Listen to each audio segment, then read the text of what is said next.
Okay, so in the last video we talked about spring potential energy. In this video we're going to start off by talking about gravitational potential energy. Okay, and so when we talk about potential energy, remember that's energy that's stored as a result of an object position. And we're only going to talk about two types of potential energy: spring potential energy, also known as elastic potential energy, and gravitational potential energy, okay, which is actually more commonly seen in problems. Okay, now gravitational potential energy depends on um, an object's height above the ground. Okay, or that's not actually completely correct. Really, as it says in the notes, an object's gravitational potential energy depends on its height above some arbitrary reference point. And by arbitrary, that means it doesn't really matter where you choose. It's kind of like a coordinate system. You can use any coordinate system you want. Okay, and so really the reference point is 0, but at some arbitrary reference point, at some arbitrary height, we say that the height at that point is 0. Now, in many situations, it makes sense to make the ground the reference point, but it doesn't really matter because it just doesn't change the results of any of our problems. Okay, and so do keep in mind that in many problems we'll say, the ground, at the ground level the height is 0, but there's no reason it has to be that way. And actually, in a lot of situations, it makes sense to choose a different reference point other than the ground to make the height equal to 0. Now, close to the surface of Earth, because otherwise if you get far from the surface, then Newton's law of gravitation takes over. But close to the surface of Earth, an object's gravitational potential energy is given by this equation. So Eg is what we're going to write for gravitational potential energy, and that's going to be mgh, where m is the mass of the object, g is the acceleration due to gravity, at least the magnitude of the acceleration due to gravity, and then h is the height relative to the arbitrary reference point that I just talked about. Okay, now when you're plugging into this equation, you're going to only use the positive value for the acceleration due to gravity because energy is a scalar. And so typically in the past, when we use g equals negative 10 meters per second squared or negative 9.81 meters per second squared, the negative sign indicates direction. And so because energy is a scalar, direction doesn't matter. And so we're only going to plug in a positive value for g into this equation. Okay, so the reason I said the reference point doesn't matter is because typically we care about changes in potential energy rather than absolute values for potential energy. And so we're going to see what that looks like here as we do some examples with this equation. Okay, so let's take a look at example 1. Okay, so example 1 says a 20-kilogram weight is lifted by Mr. Walker over a height of 5 meters. Calculate the work done by Mr. Walker.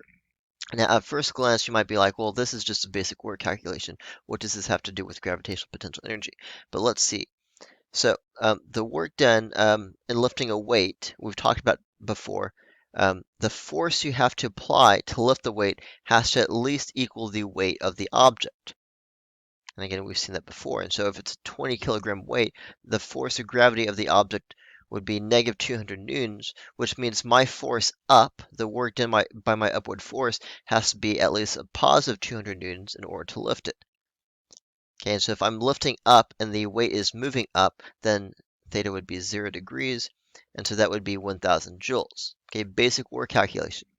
But remember, work is not a type of energy. Work is a transfer of energy to or from an object. So in this situation, when I do this work calculation, basically what I'm saying is I'm lifting the weight, I'm adding 1,000 joules of energy to the object. All right, great. What type of energy? Okay, we started off talking about work, transferring energy to or from an object, but now that we've started talking about kinetic energy and potential energy, we can be more specific. What type of energy does the object gain? Okay, so in this case, I do 1,000 joules of work. That energy goes to gravitational potential energy. So now if I ask the question, how much gravitational potential energy has this weight gained? It's gained 1,000 joules. Okay, and so let's say, this is me, stick figure walker, and let's say this is my weight. And let's say I raise it up 1 meter, so it's like way up here. Or not 1 meter, 5 meters. Now that's not physically possible, of course, because my arm's not 5 meters long. But let's just say, I'm a giant or something. Okay, so let's say I lift this weight up. Now, hypothetically speaking, what I could say is I could make this location right here, I could make that the reference point. I could say the height here is 0 meters. Okay, and that means when I lift it up, the new height relative to that reference point is 5 meters. Because if it starts at 0 and I lift it up 5 meters, the height is now 5 meters. If I calculate the gravitational potential energy now, I do mgh, look what that gives me.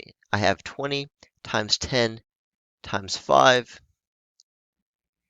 which is 1,000 joules.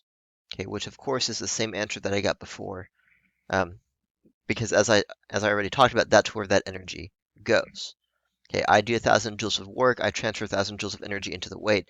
Where does that energy go? It shows up in gravitational potential energy. Now, just to show you that the reference point is completely arbitrary, let me show you this. Let's say I had made a coordinate system so that the initial height of this weight was, let's say, I don't know, 3 meters. And let's say I lift it up 5 meters so that it ends up at a height of 8 meters. If you take 3 meters and add 5 meters, you get 8 meters. Okay, so let's see what would have changed in that situation. What that means is that the weight would have started with a gravitational potential energy of 20 times 10 times 3, okay, which is 600 joules. And then when I lift it up, now it's at 8 meters.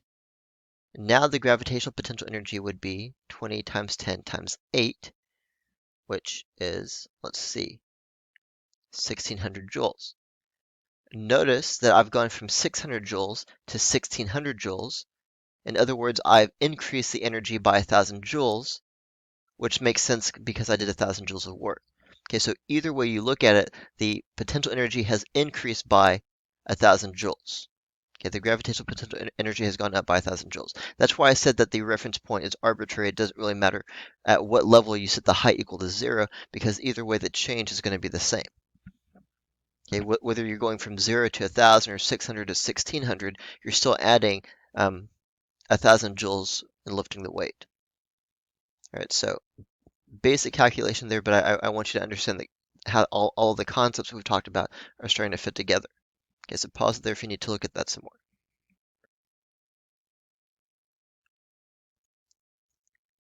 Okay, so example 2. Example 2 says a ball is lifted 2 meters off the ground. If the ball has 12 joules of gravitational potential energy, calculate the mass of the ball. Okay, so try to do that on your own. That should be a really basic calculation. Now, in this situation, it makes sense to make the reference point the ground. So if the ball is 2 meters above the ground, let's say this height is 2 meters, h is now equal to 2 meters, and so all I need to do is plug into my gravitational potential energy equation and solve for mass. Okay, so I have 10, or 9.81 if you prefer for g. The height is 2, and so I do 12 divided by 20. That's 6 over 10, that's 0.6 kilograms, and that's the answer to the question. Okay, so again, basic calculation there.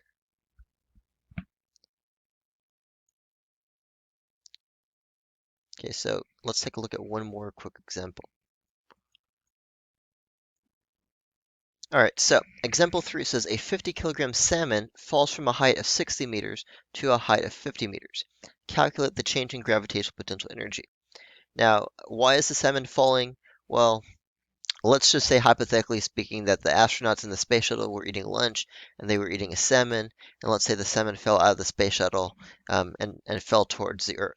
Okay, that's not that's not realistic at all, but it happened in an episode of The Simpsons, so I thought I'd throw that in there. Okay, so we have this flying salmon, this flying fish, and we're asked to find the change in gravitational potential energy. Now, make sure you read that carefully. There's a difference between gravitational potential energy and change in gravitational potential energy. Change in something is always the final value minus the initial value. So we're looking for delta Eg. So in other words, the final gravitational potential energy minus the initial gravitational potential energy. So the change in would be equal to mgh final minus mgh initial, if I just expand that out. And so that would be 50 times 10 times, well, the final height is 50 meters because it goes from 60 to 50, and the initial height was 60.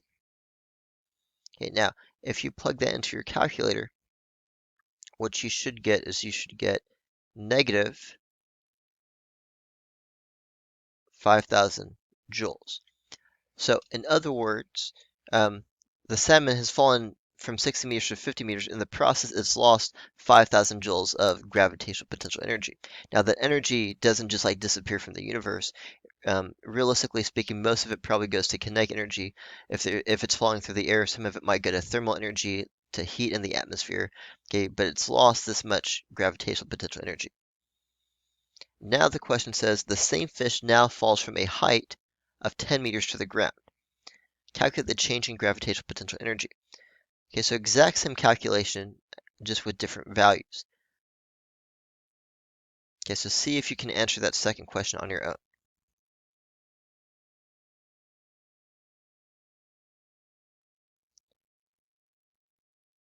Okay, so now if it falls to the ground, the final height is going to be 0. The initial height was 10. And if you plug all of that in, guess what you get? You get negative 5,000 joules. So again, this is just to show you, number one, the reference point is arbitrary. And number two, really we care in this problem more about change in potential energy rather than the absolute value. So what's the moral of the story? If the salmon falls 10 meters, whether it's from 60 to 50 or from 10 to 0, it doesn't matter. It still loses the same amount of gravitational potential energy. Okay, and then that energy goes to some other form, maybe thermal energy, maybe kinetic energy, maybe both. Okay, so basic calculations with EG. Pause there if you need to look at some more.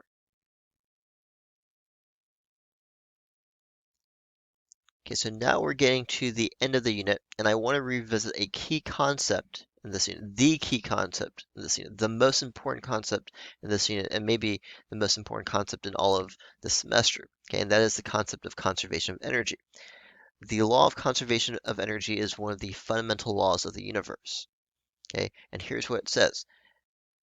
The total energy in the universe, or the total energy even in a system, is conserved, meaning it does not change. In other words, energy cannot be created or destroyed, but it can change from one form to another form. Okay, I think we talked about that at the beginning of this unit. That is the idea of conservation of energy, and it's one of the most powerful laws in all of physics. Okay, so I want you to keep that in mind. What we're going to do now is we're going to talk about what's called mechanical energy, and then we'll come back to that other idea in just a minute. Okay, so what is mechanical energy? Well, mechanical energy is defined as the sum of an object's potential and kinetic energies. Okay, so for mechanical energy, we write E mech, and that is the kinetic energy of an object, which there's only one type of kinetic energy. Well, actually, that's not really true. There is rotational kinetic energy, but we don't talk about it in IB physics, at least not at the SL level. Okay, so we just have regular kinetic energy, 1/2 mv squared. Okay, EPE is the potential energy of the object, but remember, there's two types of potential energy that an object could have. It could have gravitational potential energy, or it could have spring potential energy. Okay, it could have both at the same time, although realistically speaking, usually you only see one or the other in any given situation. But you could easily have both if you wanted to, because you could put a mass on a spring and shake it up and down, and then it would both have spring potential energy and gravitational potential energy. Okay, that is how mechanical energy is defined. All the kinetic energy an object has plus all the potential energy an object has. Okay, so keep that in mind because we're gonna come back to mechanical energy here in just a minute. Okay, so let's do a basic calculation with mechanical energy. Okay, kinetic energy plus potential energy. A hang glider with a mass of 25 kilograms cruises at a height of 30 meters, traveling at a speed of 15 meters per second. Calculate the mechanical energy of this hang glider. Okay, so try to do that calculation on your own. Okay, so E mech is EK plus E PE. And from context, I know that the only potential energy the hang glider has is gravitational potential energy because it has height, so it has gravitational potential energy, but there's no spring or rubber band involved, so there's no elastic potential energy. There's no spring potential energy. Okay, kinetic energy is just 1/2 mv squared, and gravitational potential energy is just mgh. If I had spring potential energy, I would also add in, 1/2 kx squared here, but I don't have that in this situation. And so that's going to be 1/2 times 25 times 15 squared plus 25 times 10 times 30. And now I'm just going to go to my calculator and I'm going to type that in. Okay, so let's see what we have here. We've got 15 squared times 25 times 0.5 plus 250 times 30. And I get the mechanical energy is 10,312.5 joules. Okay, so this is the mechanical energy of the hang glider. Okay, so that's what you should have got for example 3. Pause there if you need to look at some more.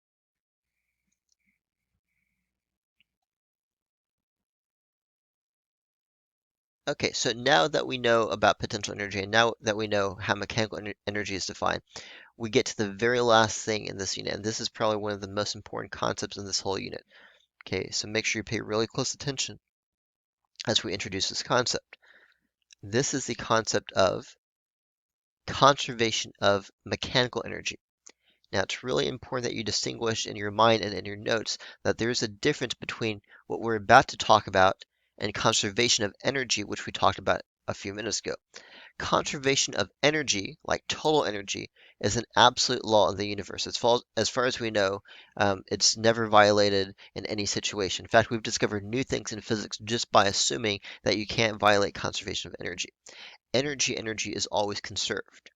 Mechanical energy, which I just defined on the last slide or 2 slides ago as, kinetic energy plus potential energy, is only conserved in very specific situations. And so when you're solving problems with conservation of mechanical energy, you can only do that if this condition is met. Okay, so make sure you take really good notes. Here it is. Okay, conservation of mechanical energy. In the absence of resistive forces, okay, now when I say a resistive force, I mean a force trying to resist motion, such as friction, such as air resistance or drag, those types of forces. In the absence of resistive forces, the mechanical energy of an object is conserved. Anytime you have something conserved, that means it doesn't change. That means the total amount is fixed. Okay, it stays the same. It stays constant. That's what conserve means. Okay, in fact, the other way of saying that is that the initial value is equal to the final value. Okay, so here's what the statement of conservation of mechanical energy says. And this is powerful, but it's not the same thing as conservation of energy, which has no conditions. It's an absolute. Okay, mechanical energy is conserved in situations where you don't have resistive forces. Okay, if you don't have resistive forces, then mechanical energy is conserved, meaning that the total amount of mechanical energy an object has at the beginning of the problem doesn't change throughout. Now, that doesn't mean nothing is changing in the problem, okay? Because remember, when you talk about mechanical energy, you have kinetic energy and potential energy. So you could have a situation, for example, let's say you have a falling object where the gravitational potential energy goes down, but the kinetic energy goes up. In other words, as you have an object falling down towards the ground, it's losing height, but it's gaining speed, it's gaining motion. Okay, and so this statement right here, E mech I equals E mech F, that is the statement of conservation of mechanical energy, and that's what we're going to be doing problems with for the rest of this unit.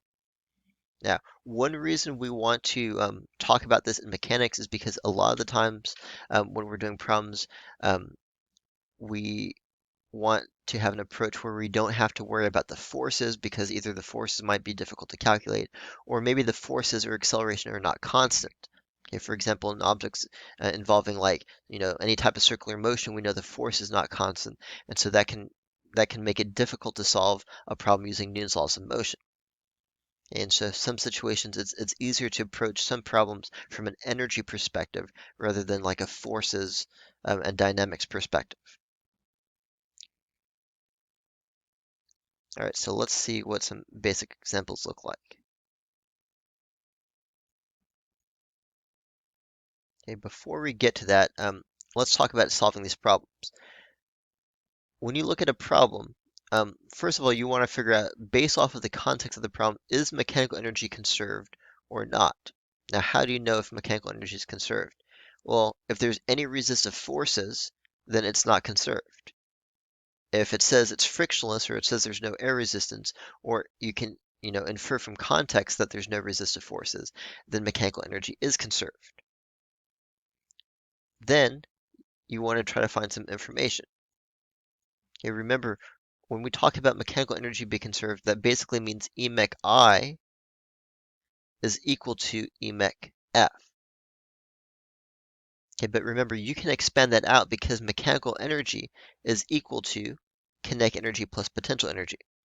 So E mech I, if you wanted to, you could write that as EKI plus EPEI. And on the right side, you could expand that out as EKF plus EPEF. I'm not like just making up new equations. All I'm doing here is I'm using the definition of mechanical energy and plugging that in to our concept equation. Okay, and then if I wanted to, I could expand it one step further because I know the equation for EK, right? It's 1/2 mv squared.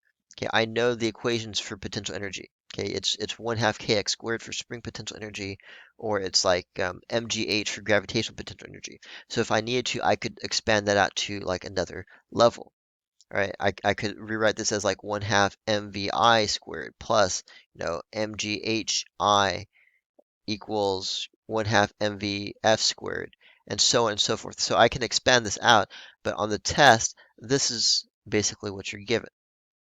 Okay, it's up to you to understand that concept and be able to expand it out on your own.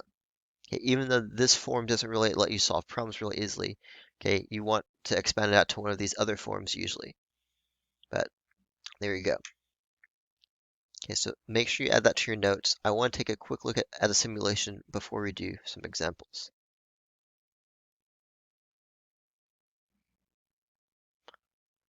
Okay, so this is the energy escape park simulation. And I want you to be able to actually see what it is we're talking about here. Okay, so what do I mean by mechanical energy being conserved? So I'm going to go to a situation where there's no friction. So notice I've got friction set to none. Because if I have friction, then mechanical energy is not conserved. All right, so I've got my skater. Notice the bar graph on the left side where it says potential energy in blue, it's talking about gravitational potential energy. So as I increase the height, I increase the gravitational potential energy. As I decrease the height, that goes down. Okay, so when I let the skater go, because this is a situation with no resistive forces, I know that mechanical energy is going to be conserved. Okay, but as the skater goes down, they're going to lose Eg. Okay, that's just like a basic fact of gravitational potential energy. When your height decreases, right, Eg goes down. But if mechanical energy is conserved, that means that as Eg goes down, the kinetic energy has to go up. Okay, so watch this. Let me go in slow motion. We can see as the height goes down, kinetic energy goes up. At the highest point, notice the skater stops for a split second and then turns back around. We've seen that before. When they stop moving. That means their kinetic energy goes to zero. And so basically what's happening is there's a transfer of energy back and forth, and you can see it in the pie chart and you can see it in the graph. Okay, there's a constant transformation between potential energy going to kinetic energy, back to potential energy. Okay, a lot of the time there's like a mixture, there's a split between the two. Okay, but it's always going back and forth from one form to the other form. Um, but notice that the total amount of mechanical energy is conserved. Now, a lot of the time, for some reason in middle school, they teach this the wrong way. They talk about how, if an object is moving, it has kinetic energy, and if it's not moving, it has potential energy. Okay, but that's not true at all. Okay, so if you've ever heard that before, I want you to forget about that. Okay, just because an object is not moving doesn't necessarily mean it has potential energy. Um, but hopefully they did teach you kind of about the idea of conservation of mechanical energy so that this is not new. Now, if I add friction, mechanical energy is no longer going to be conserved. So watch what happens if I add some friction.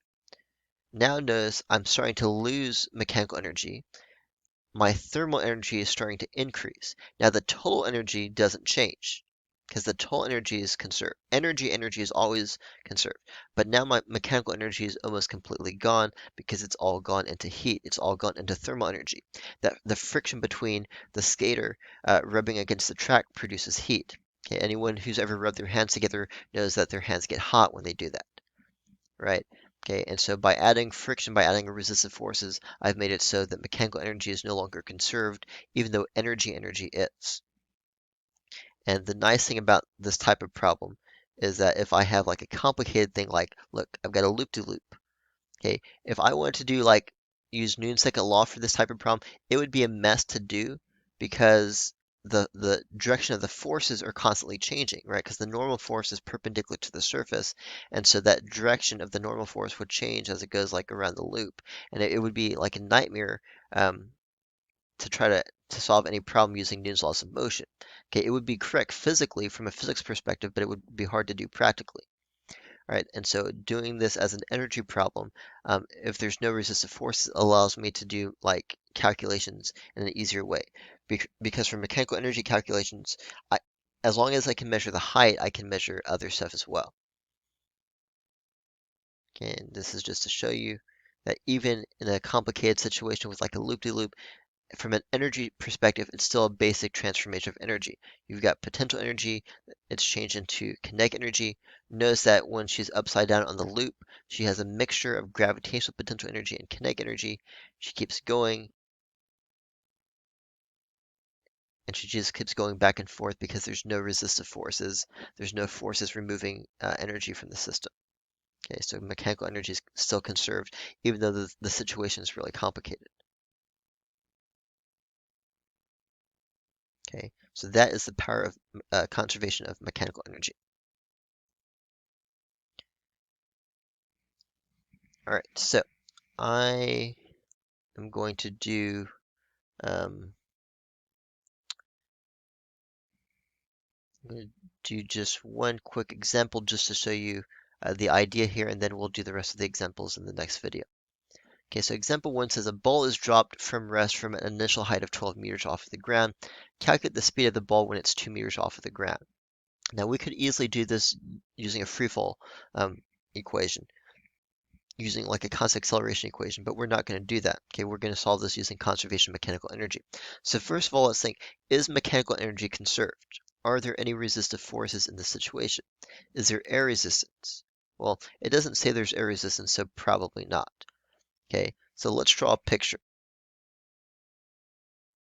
Okay, so let's say here's a ball at 12 meters, and this is h equals 12 meters. And we want to know how fast is it moving down here, where the height is 2 meters. Now, when you're doing a conservation of energy problem, um, you have like an initial side on the left and a final side on the right. My personal preference, just because of how I was taught physics back in high school, rather than doing like, the initial height and the final height, I prefer to label points as like point A, point B, point C, just because it makes more sense in my mind. And so that's kind of how I'm going to do it here. You can do whatever you want, but I will tell you, sometimes you have problems where you have more than 2 points. And so that's why the A, B, C, D comes in handy. Okay, so let's say the ball starts at point A, that's 12 meters off the ground, and it falls to point B, which is 2 meters off the ground. Now, mechanical energy is conserved. I've already established that. Okay, that means that the mechanical energy at A is equal to the mechanical energy at B. Okay, this equation is my concept equation. This is conservation of mechanical energy right here, but that doesn't help me answer the problem. So I'm going to expand this out. Okay, I have, kinetic energy plus potential energy. I know it's going to be gravitational potential energy. So on the left side, I have 1/2 mVA squared plus mgha. And on the right side, I can expand this out as well, 1/2 mvb squared plus mghb. And it looks way worse than it is because let's take stock of what I actually have in terms of variables. I know that the ball is dropped from rest. That means at 12 meters, at point A, VA is 0. I also know the height at A and the height at B. Okay, what am I asked to find? I want the speed 2 meters off the ground. So in other words, I'm looking for VB. All right, so see if you can figure out VB on your own. Okay, so 1/2. Notice I don't have the mass. Now, that might mess with people, but I do kind of want to point something out really quickly, that because there's a mass in every single term in this equation, the mass can actually cancel out in this situation. Now, you have to be careful because if you have spring potential energy, you actually need the mass, and the mass doesn't cancel out. But in this situation, because every single term has mass in it, the mass actually cancels out. Okay, so we have 1/2 times the mass times 0 squared plus mass times 10. HA is 12 plus 1/2 times the mass. VB is my unknown. And then I have the mass times 10 times 2. And I'm going to go ahead and cancel those masses out.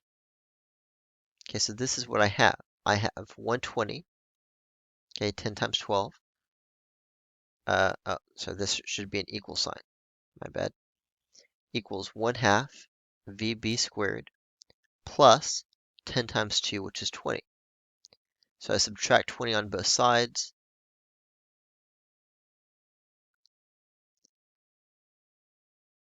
I multiply both sides by 2. I take the square root, and I get VB is approximately equal to 14.1 meters per second. Okay, and so that is a basic conservation of mechanical energy problem right there. Okay, as long as you understand the concept of mechanical energy problems, they're really not that difficult. Okay, it just takes practice to get used to. Okay, but this is, in my opinion, the most important thing in this unit. You're going to see lots of mechanical energy, uh, conservation of mechanical energy problems on your next test. And so if everything is making sense to you so far, then that really bodes well for the rest of the unit, because this is basically the rest of the unit. Okay, we have one more video after this, and that's going to be just doing more examples with conservation of mechanical energy. Um, and then your last worksheet is going to be about conservation of mechanical energy. All right, so as always, please let me know if you have any questions, and I'll see you guys in the next video.